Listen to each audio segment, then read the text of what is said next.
Graça e paz. Amém? Aleluia. Queridos, eu quero aproveitar enquanto nós vamos abrindo o livro de 1 Samuel, convidar cada um de nós para o congresso de jovens, o congresso que a igreja vai promover com a intenção de buscarmos a ovelha perdida. Amém? Quem ama o Senhor se preocupa com o perdido. E nós estamos organizando esse congresso com essa intenção. Temos trabalhado arduamente, temos feito muita divulgação em escolas, faculdades, pela cidade, no bairro. E nós temos alguns convites lá atrás. Então, se o irmão estiver saindo e conhecer alguém, e você não tenha convidado alguém, pegue alguns convites lá atrás, porque o congresso é nosso. Temos pregadores que cancelaram algumas agendas para estarem conosco. Então, nós somos privilegiados. Amém? Amém? Amém. Tenha sorriso no rosto, porque o Senhor escolheu esse congresso para nós. Amém? E glorifique a Deus por isso, porque grandes coisas o Senhor ainda fará. Então tem convites lá atrás. Fale com o irmão Rafael, com Daniel, a Valéria. Procure com eles. E nós teremos cantina nesses dias. E será revertido o valor para ajudar nos custeios do congresso. Então com R$3 você vai tomar café tranquilo. E no domingo teremos um almoço. Seria muito bom você não faltar nem no sábado, nem na sexta, nem no domingo. Amém? Amém? Amém. Então é melhor que esse amém seja entre o irmão e o Senhor. Amém? Não pelos homens, mas pela obra que Ele lhe tem chamado. Na semana passada eu falei sobre os talentos. Você tem um talento. Não guarde ele antes que seja o dia em que o Senhor tire de você esse talento. Você quer isso? Não, né? Nem nós não queremos, né, pastora Terezinha? O talento está aqui para ser usado. Então já está dado o recado. Venha, receba os irmãos que virão nesses dias. Estamos trabalhando, então junte-se a essa equipe. Evangelize, fale desse congresso para alguém, porque nesse dia nós veremos pessoas rendendo as suas vidas para Jesus. E será uma festa no céu. Amém? E alguma coisa me incomodou antes de eu vir. Eu estava meditando a palavra e de repente recebi uma mensagem de um missionário, um amigo nosso. E nós temos orado por ele, mas ele está no Oriente Médio. E ele pediu orações pela vida dele, da esposa, porque o governo, eu não vou falar do país, porque o governo, você está filmando, né? Então é um pouco criterioso, não vou falar o país em que ele está, mas ele está passando momentos muito delicados.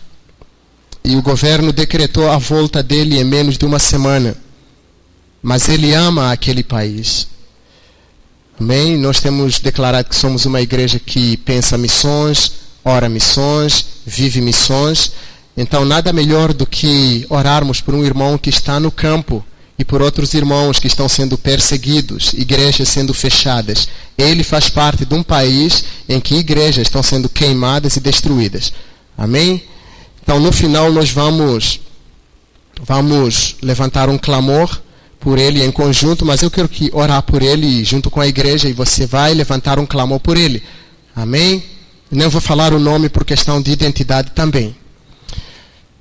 Senhor, nós te agradecemos nessa noite, te louvamos pela sua majestade, te louvamos pela tua soberania. Exaltamos o teu santo nome, porque o Senhor continua sendo o Deus que restaura e o Deus que tem levantado a sua bandeira entre as nações.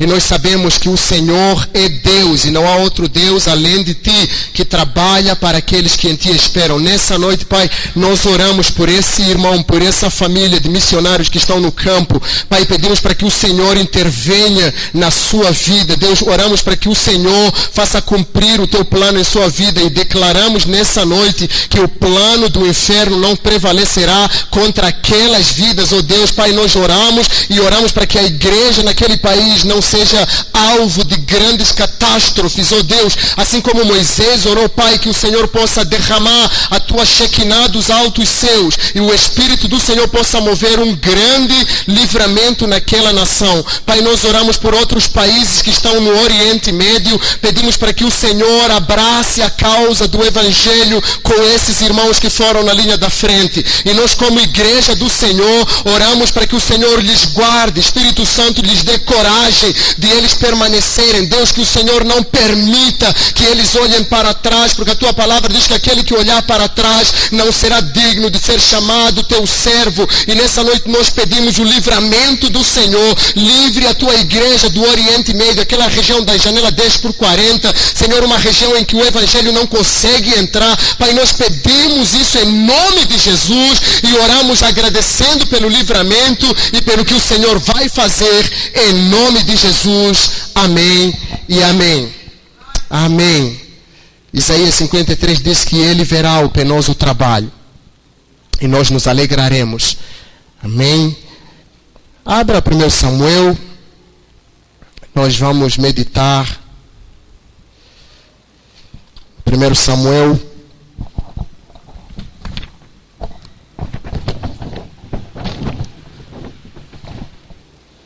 Capítulo 4, versículo 21. 1 Samuel está lá no Antigo Testamento. Todo mundo achou? Amém? Glória a Deus. Se o irmão não achou, peça alguém do seu lado para lhe ajudar. Capítulo 4, versículo 21. 1 Samuel, capítulo 4. 1 Samuel está lá no Antigo Testamento. Versículo 21 e 22. Eu vou compartilhar com os irmãos sobre a glória que se foi tirada, a esperança que foi embora, mas a restauração de Deus que ainda está lá para nos levar para a sua presença. 1 Samuel capítulo 4, versículo 21 fala assim: mas chamou ao menino e acabou, dizendo: foi-se a glória de Israel. Isto ela disse porque a arca de Deus fora tomada e por causa do seu sogro e de seu marido. E falou mais: foi-se a glória de Israel, pois foi tomada a arca de Deus. Abra comigo 1 Samuel capítulo 7. 1 Samuel capítulo 4, versículo 21 fala assim: mas chamou ao menino e acabou, dizendo: foi-se a glória de Israel. Versículo 11 e 12. Saindo de Mispá, os homens de Israel perseguiram os filisteus e os derrotaram até abaixo de Batecar. Vamos ler o versículo 12 juntos. Aqui no teto. Então Samuel tomou uma pedra e a pôs entre Mispá e Sem e lhe chamou Ebenezer e disse: até aqui nos ajudou o Senhor. Vamos ler mais uma vez. Então Samuel tomou uma pedra e a pôs entre Mispá e Sem e lhe chamou Ebenezer e disse: até aqui nos ajudou o Senhor. Até aqui nos ajudou o Senhor.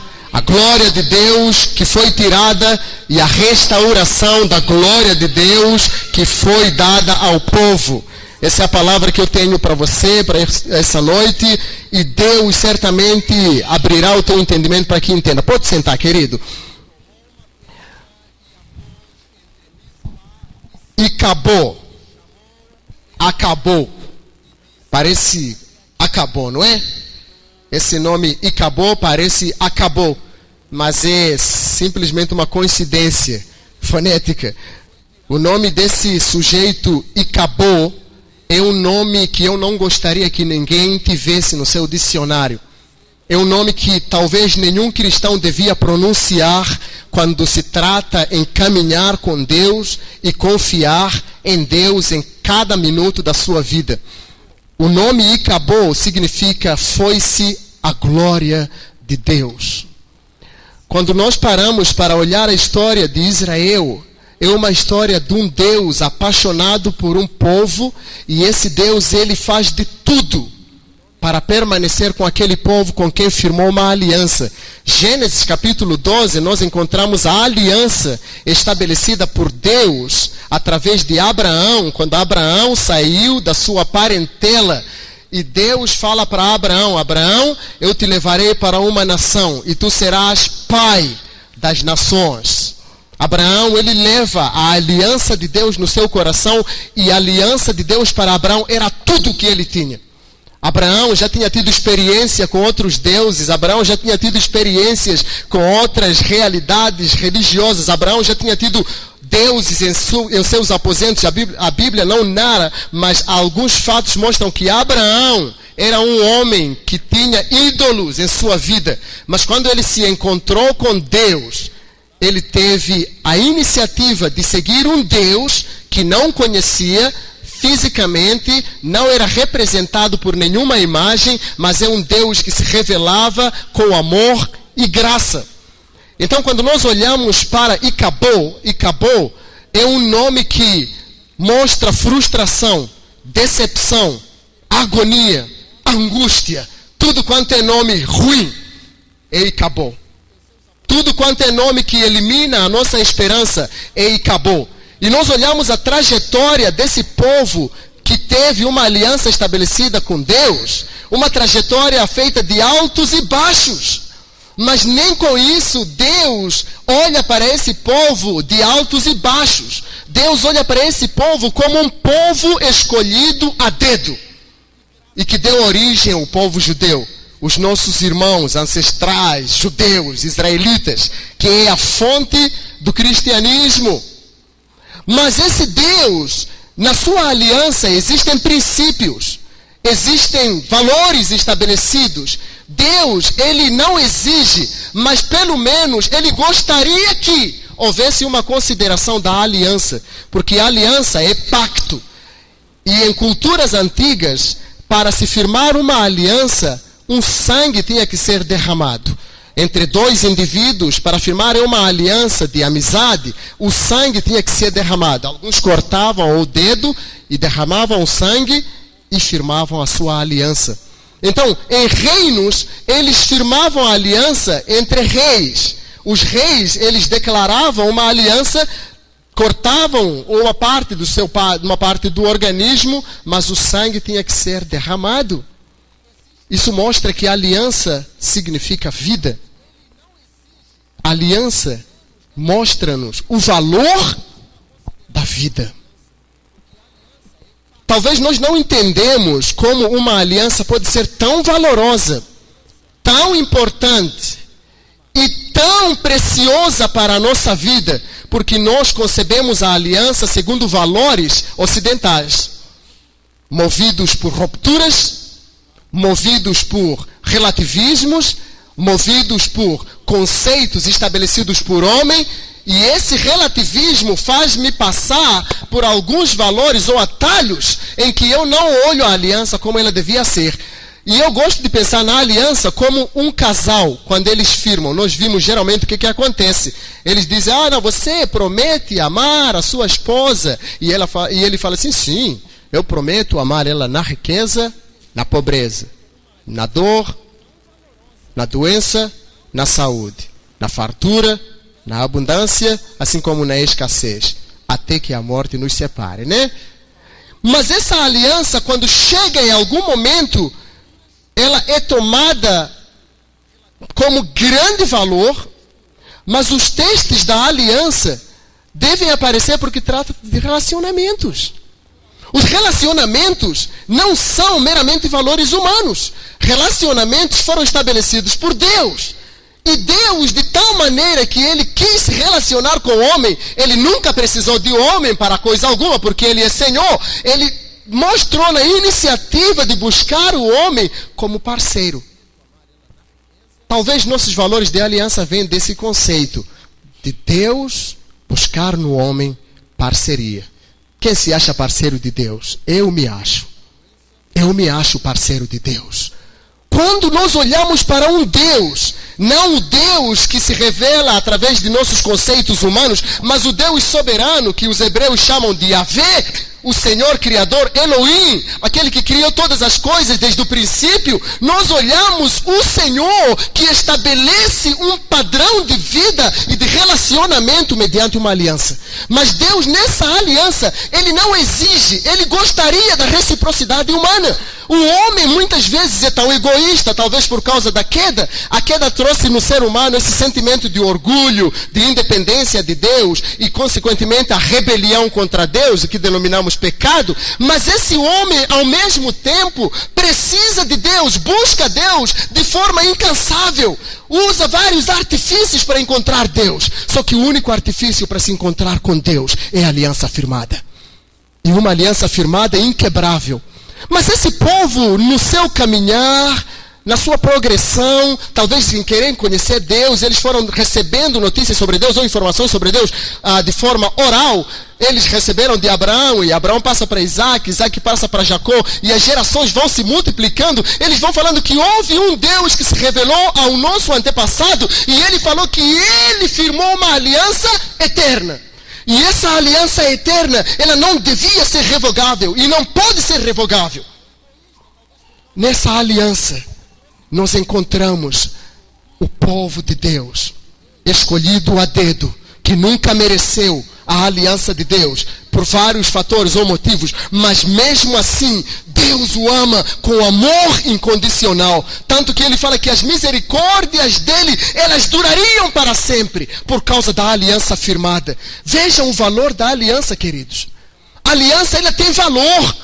A aliança, não podemos compará-la a esse ouro que eu tenho no meu dedo. Esse é apenas um símbolo, mas ele é muito mais do que isso. É fidelidade inquebrável. Tanto que quando nós encontramos infidelidade na nossa caminhada, no nosso relacionamento, nós que somos casados, a primeira coisa é o coração fechar.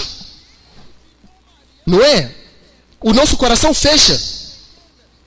Porque uma aliança foi quebrada. Não somos mais os mesmos. Porque uma aliança foi quebrada.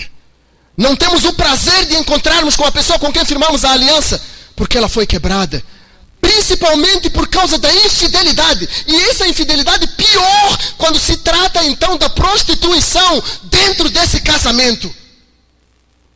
Quanto mais Deus, o Deus que se revela aos homens como o eu sou, o Deus que se revela ao homem como o jamais visto, o Deus que se revela ao homem como a sua face escondida do homem, que quando o homem olhasse para a sua face morreria, em que Moisés pergunta para Deus, Deus me mostra a tua face, ele diz assim, nenhum homem pode ver a minha face, porque se alguém vir a minha face, ele morrerá. Esse é o Deus que firmou uma aliança com sua vida, e ele não exige, mas ele gostaria da reciprocidade. Só que quando o povo de Deus sempre não mostrou reciprocidade nessa aliança, Deus se mostrou triste, indignado. E nessa indignação, não porque Deus quis castigá-los, porque eles escolheram as consequências.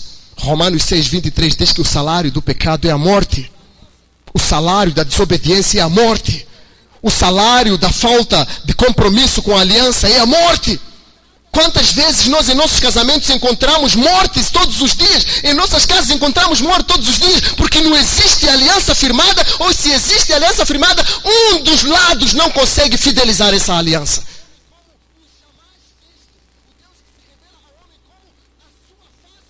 Deus fala para o povo, Abraão, você é o primeiro com essa aliança. Ande na minha presença e seja perfeito. Deus estava buscando reciprocidade. Quando Deus fala para Jacó, Jacó, eu te conheci antes de tu nasceres. Tu irás para uma terra em que ficarás 430 anos. Mas eu tirarei vocês de lá com braço forte, por causa da minha aliança firmada. E o povo foi para Egito, ficou 400 ou 430 anos, uma questão relativa em relação a anos, mas o povo ficou lá por esse período de 400 ou 430 anos, firmados na aliança de Deus. Apesar desse povo ter se esquecido da aliança firmada por Deus, Deus mesmo assim os amou, até o dia em que ele falou que ele se lembrou do povo, porque ele viu as cargas pesadas do povo que ele amava e considerava com tamanha estima. E Deus disse: com braço forte eu os tirarei de lá. Levantou Moisés, falou para Moisés: eu vos levarei para uma terra que mana leite e mel, uma terra que vocês nunca mereceram, não vão conquistá-la, vocês vão tomar posse dessa terra por causa da aliança que eu firmei com vocês. Deus se compromete com a sua aliança, querido.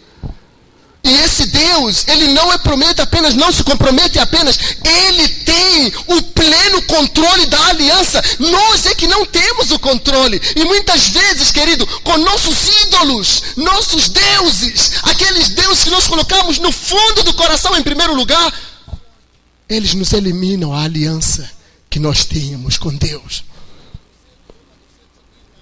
Mas Deus permanece fiel. Deus permanece fiel. Deus jamais será infiel para com você e para comigo. Deus permanecerá fiel. Sabe por quê? Porque não há outro Deus. Nunca se viu um Deus maior. Nunca existiu um Deus que trabalha para aqueles que nele esperam. A aliança com Deus tem esperança em Deus. A aliança com Deus, ela cria uma capacidade de você ser longânimo, paciente, perseverante com Deus. E quando o primeiro obstáculo chega, por causa da aliança que você tem, você não quebra. E Deus conhecia o povo. Foi para o deserto. Em Êxodos, capítulo 12, ele começa a falar que ele levaria esse povo para o deserto apenas para lhe adorar. Apenas, como se fosse tão pouco, apenas para lhe adorar. Eu vou usar o termo apenas, como se fosse a coisa mais pequena que Deus exigiria do povo que foi levado para o deserto. Mas a adoração para Deus era tudo. A adoração para Deus não era apenas uma parte de buscar o que Deus é. A adoração para Deus é tudo. É entrega plena, é convicção, é capacidade de você reconhecer que Deus é apenas. Não importa o que Ele venha fazer, não importa como Ele venha fazer, não importa em que circunstâncias, você vai dizer que Ele é. E isso é adoração. E quando o povo vai para o deserto, estavam 430 anos acostumados em adorar deuses egípcios. Vários deuses. Então você pode ir na internet e faz uma relação de lista de deuses egípcios. Você vai encontrar vários deuses, cada um com cabeças ou sei lá, caudas, e tem deuses de tudo quanto é tipo. E o povo no deserto diz assim: Moisés, você nos levou de lá do Egito para aqui, para nós morrermos? Opa, vamos fazer uma coisa. Você vai ter que nos deixar ou voltarmos para o Egito, ou vai ter que criar um Deus para nós adorarmos. E aí já que encontraram em Moisés uma convicção, um compromisso, uma fidelidade, eles vão e pegam Arão. Falam assim: Arão, seguinte, você lembra daqueles deuses que nós víamos lá em Egito? Osíris, Deus com cabeça de chacal, Deus com formato humano, depois corpo de peixe. Aqueles deuses, você lembra?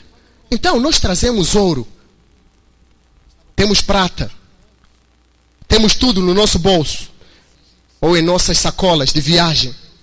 Faça para nós um Deus para nós adorarmos. Faça um Deus para nós adorarmos. E Arão diz assim: epa, então acho que é melhor, porque estamos aqui embaixo, Moisés está lá no monte, ele disse que está falando com Deus, nós não estamos ouvindo Deus, então vamos fazer um Deus para nós. Não é melhor? Um Deus que nós vimos, um Deus parecido com aqueles que nós conhecemos, e nós não podemos adorar um Deus que nós não vimos, então vamos adorar esse Deus. Fizeram aquele bezerro, toda essa história vocês conhecem, né? E eles se prostram diante do bezerro. A Bíblia diz que Deus se irou de tal maneira que quando Moisés desceu, Deus falou assim: eu vou matar todo mundo. Eu vou destruir todo mundo. E a Bíblia diz que naquele dia a terra se abriu e engoliu mais de 5.000 homens e mulheres e crianças. Que Deus é esse? Não porque Deus queria matá-los. Toda quebra de aliança traz consequências devastadoras, terríveis. E nós não podemos suportar diante de um Deus que dá uma fidelidade na sua vida. Ele cuida de nossas vidas. Deus, há momentos em que Ele não pode mais contender com o homem. Glória de Deus se foi. E nós encontramos a história desse camarada e acabou. E acabou. Mostra que o povo, no momento em que eles estavam, quando chegaram na terra prometida, a terra que mana leite e mel, com tudo do bom e do melhor, eles não precisavam de trabalhar muito. Esse povo, no livro de Juízes, diz que adoraram a deuses daquela nação que eles encontraram, e mais de 240 anos eles foram escravos dos deuses daquelas nações, dos filisteus. E nós encontramos aqui Deus querendo trazer de novo o seu povo de volta. De volta ao quê? A adoração a Deus. A exaltação do seu nome. A magnificência de quem Ele é. A honrá-lo pelo que Ele é. Então Deus, Ele fala para o povo voltar-se. Mas esse povo estava tão longe. O que faz o homem perder a sua comunhão com Deus? O que faz o homem não ver a manifestação da presença de Deus? O que faz com que o homem esteja num lugar em que há um mover espiritual, mas ele está seco, não consegue ouvir a voz de Deus? Muitas vezes porque a glória de Deus foi tirada. Muitas vezes porque você está no Icabô. E nós somos muitas vezes os culpados. Por isso Deus nunca foi culpado pela eliminação da sua glória. Então que glória é essa? Deus fala para Moisés aqui: o povo está querendo ver um Deus presente, manifestado em característica física. Então vamos fazer o seguinte: eu vou construir uma arca da aliança. Vamos construir um tabernáculo. O tabernáculo é representação física do lugar onde Deus habita. Então, representação física. Era a presença de Deus numa chopana, numa casinha, um casebre. E naquele casebre, a presença de Deus, ela se manifestava. E mesmo assim o povo, para além disso, quando o povo andava no deserto, o que eles viam à noite? Eles viam uma coluna de fogo. E durante o dia, eles viam uma nuvem os acompanhando. A fidelidade de Deus querendo acompanhar um povo que nunca mereceu. Deus acompanhando o povo, mesmo sendo o povo promíscuo e pecador, Ele quer a sua aliança ainda firme. Deus construiu uma arca junto com Moisés. Moisés chama homens hábeis. E esses homens começam a construir a arca da aliança.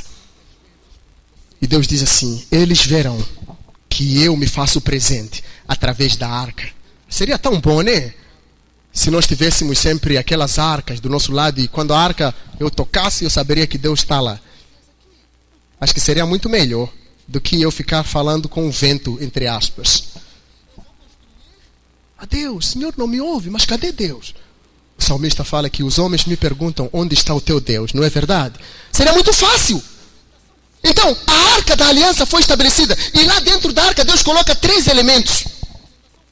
Coloca a vara de Arão, coloca os 10 mandamentos e coloca o maná. 40 anos o povo está andando no deserto, acompanhados por uma arca da aliança. E aquela arca não podia ser tocada por qualquer um. A arca só tinha que ser tocada pelo sacerdote ou pelo levita. Homens estabelecidos por Deus, que tinham comunhão com Deus e podiam ter acesso ao lugar santo dos santos. Qualquer um que fosse lá morria na hora. Fulminante. Esse Deus era terrível. Há quem diga que o Deus do Antigo Testamento é o Deus mais mal-humorado que existiu. Mas o Deus do Antigo Testamento é o mesmo Deus do Novo Testamento, é o Deus misericordioso que nos alcançou pela sua graça e poder. Ele é o mesmo Deus. Então, quando esse Deus vai sendo levado, entre aspas, o homem tenta levar Deus pelas suas mãos e a arca da aliança está sendo levada para um lugar. E chega no momento em que Eli é sacerdote. O povo está na terra prometida, tem tudo do bom e do melhor. Vivem em melhores casas, saíram da escravidão, eles comeram do melhor no deserto, porque vocês lembram que Deus sempre deu do melhor, do bom ao povo no deserto. Quando eles disseram assim, estamos cansados de comer esse pão. Então Deus disse assim, fecha a padaria então, vamos abrir uma churrasqueira. E Deus dá codornizes aos homens e mulheres, e eles comem. Deus fala assim, eu acho Deus às vezes, entre aspas, um pouco cínico. Ele fala assim, dê para esses homens carne para eles comerem até sair pelas narinas. Isso é abundância de graça e misericórdia de Deus. Você comer até explodir o estômago. Ainda bem que não explode, né? Mas Deus falou assim, vão comer carne até sair pelas narinas. Sabe o que é isso, gente? Estou cansado das reclamações desse povo que não consegue me olhar como um Deus que consegue suprir as suas necessidades, que consegue olhar para eles quando eles precisam e eu estou lá o tempo todo, que quando os inimigos vêm, eu vou na batalha da frente e eu lhes levo pela sua peleja, e quando os inimigos querem derrotá-los, eu faço com que eles fiquem cegos e todos eles caiam pela sua espada. Eu sou Deus! E o povo começa a olhar para esse Deus e diz assim, que Deus bom, que Deus maravilhoso, mas chega na terra prometida, o povo se esquece de Deus. É muito fácil, querido. É muito fácil se esquecer, não se iluda. Por isso Paulo diz que aquele que está em pé, cuide-se para que não caia. É muito fácil cair. Ai de nós se não fosse a misericórdia do soberano Deus. E aí, ele está lá, é sacerdote, com 2 filhos, Ofni e Finés. Eli é sumo sacerdote. Sumo sacerdote significa aquele que tem acesso ao lugar santo dos santos, que fala com Deus tete a tete, amigo por amigo. E Deus está lá querendo conversar com Eli. Só que a Bíblia fala que os filhos de Eli, no capítulo 3, os filhos de Eli eram filhos de Belial. Os filhos de Eli eram filhos de Belial. E capítulo 3, deixa eu procurar para vocês aqui.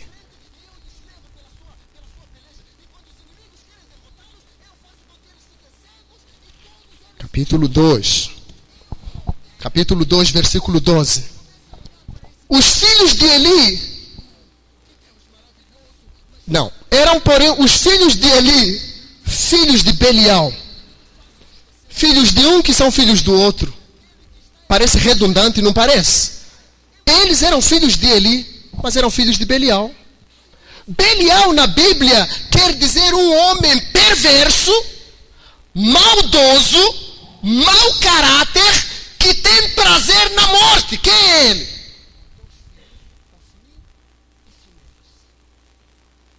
Maldoso, mau caráter, tem prazer na morte. Quem ele é? Todos nós conhecemos. Não gostamos de falar o nome. Aquele ali, eu cão, misericórdia, eu cão. Não, é o diabo mesmo. Os filhos de Eli eram filhos do diabo. Os filhos de Eli, eles tinham prazer. Se você ler isso para baixo, você vai ver. Pois o costume daqueles sacerdotes com o povo era que, oferecendo a alguém sacrifício, vinha um moço do sacerdote, estando-se cozendo a carne com um garfo de 3 dentes na mão. Os filhos de Eli, eles iam, tomavam da carne que era do sacrifício, antes do horário do sacrifício. E lá embaixo vai discorrendo. Eles começaram a dormir com as mulheres na porta da congregação. Eles fizeram daquela porta da igreja um autêntico lugar de promiscuidade. Eram orgias na porta do templo. Você entende o que é isso? Quem pode fazer isso, querido? Na porta da congregação. Os filhos de Eli, eles faziam tudo que Deus desaprovava. Eles estão diante dos filisteus, meu irmão. estão diante do grande inimigo declarado do povo de Deus. E muitas vezes nós achamos, tudo bem, eu estou na igreja, eu estou bem, eu estou lá. E depois da meia volta você faz tudo o que Deus desaprova. Você levanta tudo o que Deus não levanta. Você encrenqueira em tudo o que aparece na sua frente. Então a Bíblia diz que e os filhos de Eli, quando chegavam, o moço dizia, por favor, esperem para que a carne fique pronta. Sabe o que ele falava? Não. Me dá essa carne crua, do jeito que ela está. Com garfo. Imagina.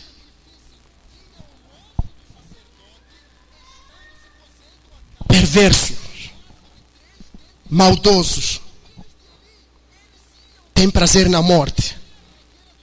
Esses filhos de Eli, não sei se Eli foi um pai omisso, mas o que nós conseguimos ver é que geralmente o filho, ele é o que o pai é. Mas Eli era sacerdote. Como um filho do sacerdote, ele pode ser tão perverso? E eu falo com muito temor, porque cada um de nós cristãos é sacerdote real.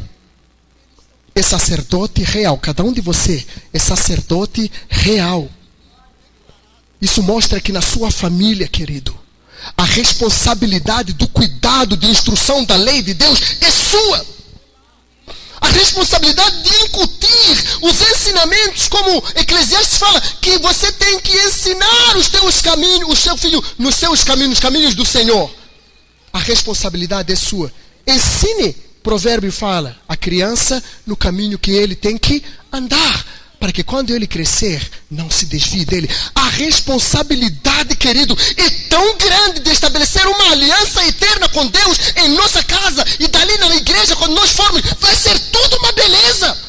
Por isso o culto não começa aqui, o culto começa lá em casa. A adoração não começa na música, a adoração começa lá em casa. A vontade de adorar a Deus não começa aqui, a vontade já vem incendiando o meu coração. E quando o irmão começa a ministrar o louvor, eu já estou nos ares com o Senhor. Quando nós olhamos o crente que fala assim, aquela igreja não tem palavra, aquele pastor não tem palavra, você tem que perguntar, como é que é a tua vida, meu irmão? Na cara dura, pergunta mesmo. Aí certo pode dizer assim, deixa eu orar por você. E impõe as mãos, às vezes até é o Belial mesmo que está lá. Aí se ele cair não tem problema não, você manda embora em nome de Jesus. Ué. Ele é tão astuto, a Bíblia diz que Satanás, ele é sagaz, ele é astuto. Nossa luta, querido, não é uma luta física, é espiritual. O inimigo geralmente vem e senta no nosso meio. E cria dissensão entre um irmão com outro irmão. E você vira a cara, não encontra a irmã Valéria. E aquela mulher eu não gosto, nem suporto. A Bíblia diz que tem que suportar o seu irmão. Quando Deus quer agir, Ele precisa tomar o seu lugar. Timóteo começa a discorrer sobre a qualidade do presbítero, a qualidade do diácono, a qualidade do bispo, e ele fala que tem que ser marido de uma mulher que sabe guiar muito bem a sua casa. Esse é um problema da falta do conhecimento. Noutra versão fala assim, eram porém os filhos de Eli, os filhos de Belial, e não se importavam. Outra versão fala assim, não conheciam o Senhor. Deixa eu dizer 3 coisas. Um dos maiores desastres do denominado indivíduo que confessou Jesus na sua vida e vem para a igreja. Um dos maiores desastres é falta de conhecimento. Oséias capítulo 4, versículo 6 fala que o meu povo perece porque lhe falta conhecimento. Romanos capítulo 12, ele descreve a história de Deus. No Romanos capítulo 1, versículo 12, ele fala assim, que Deus, porque viu que os homens não o conheciam e não se importavam com ele, ele os entregou às suas paixões. Deus faz tirar a sua glória, querido. Efésios capítulo 4, versículo 30, fala assim, não entristeçam o Espírito Santo de Deus. E nós olhamos, por que eu não consigo? Deus não me toca. E vira crente morno, reclamão. A vida toda está reclamando, meu irmão. Em nenhum momento você me encontra e fala assim, irmão, eu estou com uma dificuldade. Você fala assim, irmão, Esquenta não, vamos orar em nome de Jesus. Deus vai abrir os seus caminhos na sua vida, porque isso é fé, e a fé vem pelo ouvir a palavra de Deus. A fé não vem por ouvir uma boa música, não vem por ouvir um bom coral. A fé vem pelo ouvir e ouvir a palavra de Deus. Então você tem que levantar-se todos os dias e se alimentar pela palavra. Salmos capítulo 1 fala assim, que aquele que medita nessa palavra, ele será como uma árvore frutífera, e as suas folhas são todas verdes e dá o fruto na estação própria. Josué capítulo 1, versículo 8 fala assim, que essa palavra, se você meditar, ela te fará prosperar no teu caminho. O que você quer, meu irmão? A palavra de Deus é lâmpada para os teus pés e luz para os teus caminhos. Ele é como uma espada de 2 gumes que penetra na divisão da alma e do espírito e discerne os pensamentos do homem. Isso é a palavra de Deus. Então você precisa se levantar. Quando Jesus foi tentado, ele se levantou e falou assim, assim diz a palavra de Deus, não tentarás o Senhor teu Deus. Foi o quê? A palavra de Deus que fez lhe vencer. Então Deus pode tirar a sua glória, querido. Não vai me dar tempo para descrever o que é a glória de Deus, mas Deus pode eliminar a sua glória sobre a sua vida. O povo Israel, o povo judeu, foi um dos exemplos de tantas atrocidades. Nunca vi um povo que foi perseguido de tamanha maneira por causa da sua desobediência. O povo judeu, ele é culpado? Talvez nós também somos. Não podemos dar assim, como é que é? Falar mal do povo Israel é muito bom falar mal, é muito fácil. É muito fácil falar mal. Ah não, mas se eu fosse aquele tempo, ver o mar vermelho abrir, eita, eu nunca me ia esquecer de Deus. Mas se Deus me alimentasse com maná, imagina, o pão descendo do céu. Eu nunca mais ia me esquecer de Deus. Não, imagina se Deus, ele falou para o seu povo, disse assim, não precisam lutar não. Vocês só vão cantar louvores. E essa manhã, essa noite, a peleja não é vossa, é minha. E quando Deus fala isso, eu vou dizer, não, eu não vou lutar, não ia me esquecer de Deus. Imagina, se Deus aparecesse como falou com Daniel. Daniel, você é muito amado meu, eu ouvi as tuas orações. Eu nunca ia me esquecer de Deus, é muito fácil. Cuidado. Por isso Tiago fala que vigiai, pois, porque o diabo, vosso adversário, anda em vosso derredor bramando como leão, para encontrar um a quem ele possa tragar. É uma luta, querido. Ao sairmos daqui, ele está esperando você lá para poder açucrinar sua vida. Ao sair do outro lado, ele está querendo destruir sua família. Mas você sabe como é que vai vencer? Pelo sangue do Cordeiro de Deus, pelo sangue de Cristo. E você vencerá, porque Ele é Deus. Teus filhos não serão tocados, tua família não será alcançada, sua propriedade não será um bolso vazio. Você não será um cara que vai trabalhar sem nada. Você não vai ser um pequeno, porque a palavra de Deus diz que se você obedecer a Deus, comerá do melhor dessa terra. E o melhor dessa terra não é o que você quer, é o que Deus tem para você.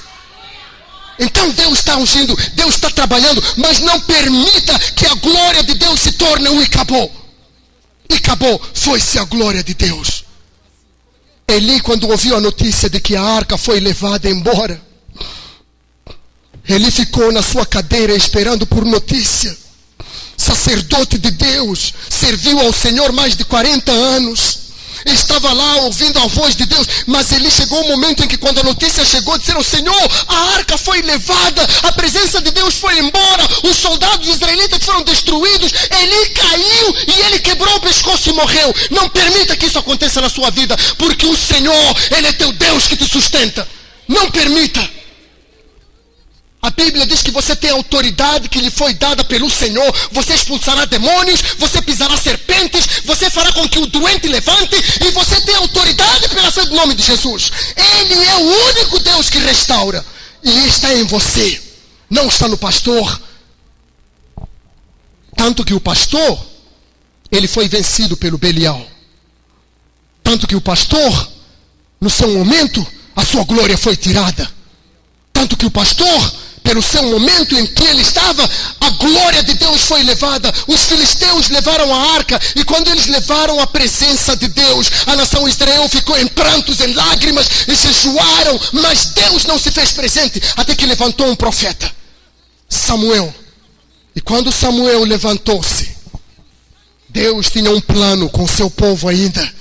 Samuel podia trazer o Ebenezer, Samuel podia dizer: até aqui o Senhor nos ajudou. Samuel sabia o que Deus estava fazendo. E quando Samuel chegou no capítulo 7, todo o capítulo 7, nós vimos a vitória do povo, porque Deus, Ele desvendou e perdoou os pecados, e a arca da aliança voltou para o tabernáculo, e ali eles disseram: agora nós sabemos que até aqui o Senhor nos ajudou. Por que eles souberam? Porque eles viram que precisavam se humilhar debaixo da potente mão de Deus, e Ele os exaltou. Ele os exaltou. Não somos quaisquer somos filhos do Altíssimo. Somos filhos de um Deus vivo. Somos filhos daquele que não pestaneja. Somos filhos do Pai das nações. Somos filhos daquele que um dia julgará as nações através de nós. O que é que você tem medo, querido? Não permita que Icabod aconteça na sua vida, mas permita que Ebenezer seja a tua lâmpada a cada manhã. Não permita. Isso é guerra. Isso é guerra, meu irmão. Se você não orava, vai voltar para casa nessa noite e começa a falar com Deus. Deus, me ensina a orar, porque é na oração que você vence. A rainha da Inglaterra, ela falou assim: ela tem medo de um cristão de joelhos do que um exército de Napoleão. Ela falou com tamanha autoridade, porque sabia que Deus, Ele faz muito mais. Eu estou nessa noite para te alertar que o teu Deus está lá. A lâmpada não foi apagada. Ainda que o Espírito tenha sido colocado num único lugar, Ele não desiste de você. Ele quer você mais de perto, porque Ele é um Pai apaixonado. Ele te ama, querido. Não dê ouvidos a toda falácia que não vem para prosperar no teu caminho. Existem muitos que vão profanar o Senhor. Existem muitos que vão dizer: cadê o teu Deus? Seja como o Senhor Jesus. Em meio a provações e tribulações, Ele viu a mão de Deus lhe caminhar. Ele viu a mão de Deus lhe guiar. Ele viu que no final de tudo, em Mateus capítulo 4, os anjos vieram e o serviram. A tua luta não é física. A tua luta é espiritual. E quando tu dobras o teu joelho, querido, lembra-te que milhares deles estão fugindo, porque o sangue de Cordeiro te cobre. O sangue do Cordeiro te cobre. O sangue do Cordeiro nos cobre. O sangue do Cordeiro cobre esse lugar. O sangue do Cordeiro cobre a sua igreja. O sangue do Cordeiro cobre sua família. Não aceite falácias. Não aceite que você não pode, porque não é você que poderá. O Cristo em você é a esperança da glória de Deus. Quem é Jesus Cristo, querido? Ele olhou para aqueles discípulos amedrontados, cheios de medo dos soldados romanos, caminhando de alto e fora. Pedro ficou frustrado porque a glória de Deus lhe tinha sido tirada. Jesus já tinha sido crucificado em João capítulo 21. E Pedro fala que ele vai pescar. Mas no final, quando Jesus Cristo aparece, ele fala assim: Pedro, eu ressuscitei, Pedro. E ele envia os discípulos para ficarem no cenáculo por 50 dias. E naquele momento, quando ele levanta e o Espírito Santo derramado sobre suas vidas, os medrosos se levantam cheios de autoridade e poder e começam a devastar o Evangelho em todo lugar. Espalham a mensagem da ressurreição em todo lugar. Por isso nós somos os filhos do Rei. Você não é qualquer um, meu irmão. Quando disserem que tu não pode, você pode dizer assim: ah, que dó. Que dó que você não sabe que Deus eu tenho. Que dó que você não sabe que o meu Deus trabalha por mim. Que dó que você não sabe que Ele é o meu papai. Que dó que você não sabe que Ele me ama com um amor incondicional. Que dó. Não porque você é maior, porque aquele que habita em você, Ele é muito maior do que qualquer um. E aí Ele falou que eu serei convosco todos os dias, até a consumação dos séculos. Jesus está caminhando por aqui. Jesus vai sair com você daqui. Jesus vai te acompanhar no teu trabalho. Jesus tem compromisso, aliança com você. Ele é Deus, meu irmão. Ele é tudo. Ele é tudo. Ele é tudo. Qual é o teu problema, querido? O que devasta a tua vida nessa noite? Que mensagens você recebeu e deixaram você para baixo? Ele é o Deus que restaura. Ele é o Pai que faz vir a glória de novo. Ele não apaga a sua luz. Ele te ama como um pai jamais amou um filho. Ele é o Senhor dos senhores e não só. Ele é Pai presente na hora da angústia. Ele é teu Deus. O que Deus não pode, meu irmão? Se você acha que Deus não pode, você não conhece esse Deus. Mas se você conhece esse Deus, Ele é Deus dos impossíveis. Que Deus você está servindo nessa noite? Eu tenho uma palavra para você. Você vai voltar para casa e dizendo que a glória de Deus não se tornou e acabou. Ela se tornou Ebenezer, porque até aqui o Senhor me ajudou e eu vou caminhar com Ele. Ele é o único que me sustenta. Não estou aqui para apenas fazer com que a sua emoção levante. Eu estou aqui para falar para você que a sua fé vai lhe restaurar. Eu estou aqui para dizer para você que a igreja não será destruída, não. A glória de Deus ainda está lá. O Israel ainda vai vencer. O Senhor está lá. Eu quero que você levante onde você está. Eu não sei qual é o teu problema, mas eu sei que no nosso meio existem alguns que querem ver apenas Deus agir amanhã. Talvez querem ver Deus agir nessa semana. Eu sei que o teu Deus está vivo. Ele não é o Deus dos mortos, por isso que ele sempre falou: eu sou o Deus de Abraão, de Isaac, de Abel, eu sou o Deus de Jacó, eu estou com você, eu sustento você. Adore esse Deus, meu irmão. Não faça com que as pessoas ditem a sua vida. Se você está tão fraco na fé, não preocupe-se, meu irmão, porque Ele é contigo. Nessa noite você vai levantar a sua mão e você vai adorar como você puder.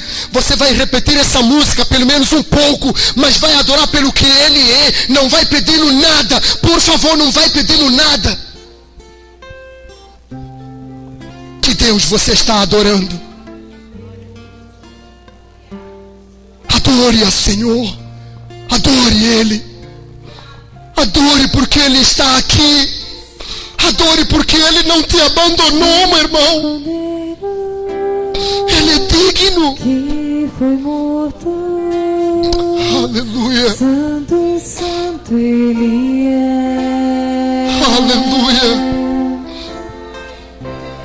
Um novo cântico ao que se assenta sobre o trono do céu. Adore Ele. Fecha teus olhos. Adore Ele apenas. Digno Cordeiro, Ele é digno. que foi morto. Santo, santo Ele é. Diga que Ele é digno, apenas digno, digno. Um novo cântico ao que se assenta sobre o trono. Digno é o Cordeiro de novo. Digno, digno. Fala que Ele é digno. Ele é digno da tua adoração. Fala que Ele pode tudo. Ele é Senhor. Santo, santo, santo, Deus Todo-Poderoso, que era e é e há de vir. Com a criação eu canto louvores ao Rei dos Reis. És tudo para mim e eu te adorarei.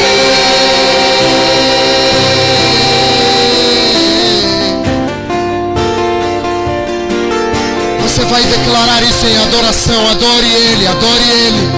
Adore Ele apenas. Adore Ele. Liberte-se de toda vergonha, de todo medo. Aproxime-se do Pai. Sons de trovão, luzes e relâmpagos, louvores, honra e glória, poder trazer ao único Rei eternamente. Santo, Santo, Santo, Santo. Todo o povo Tu és Santo, Senhor. Tu és e a criação. com a criação eu canto Louvores, Rei dos Reis. tudo para mim. Para mim e te adorarei.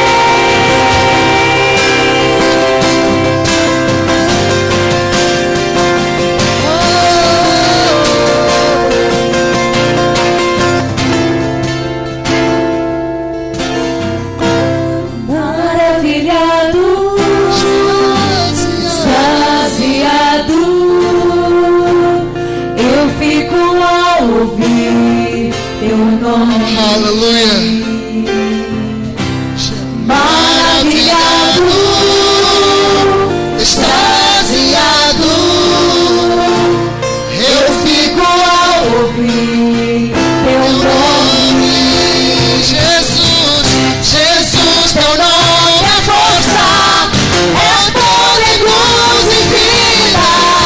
Te adoramos, Senhor, água viva.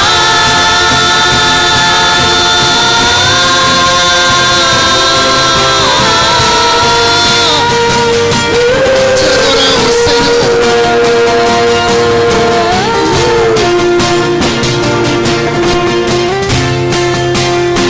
Santo Deus, Te adoramos, Senhor Jesus. Passe por aqui, Senhor. Cure, restaure, transforme nessa noite. Agora não sei, vamos dizer, todo mundo vai dizer que Ele é santo. Santo, Santo, Deus Todo-Poderoso, que era e há de vir. Com a criação eu canto Louvores ao Rei dos Reis. És tudo para mim e eu te adorarei. Você vai declarar apenas que Ele é santo. Vai levantar suas mãos bem ao alto. E vamos cantar isso juntos. Vamos adorá-lo apenas.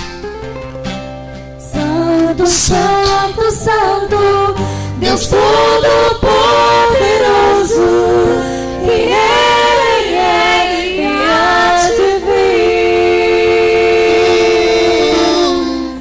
Com a criação eu canto Louvores ao Rei. és tudo para mim e eu te adorei. Te adoramos, Senhor, nessa noite. Nós declaramos que o Senhor é santo. Declaramos que o Senhor é santo. Declaramos que o Senhor está vestido de arco-íris.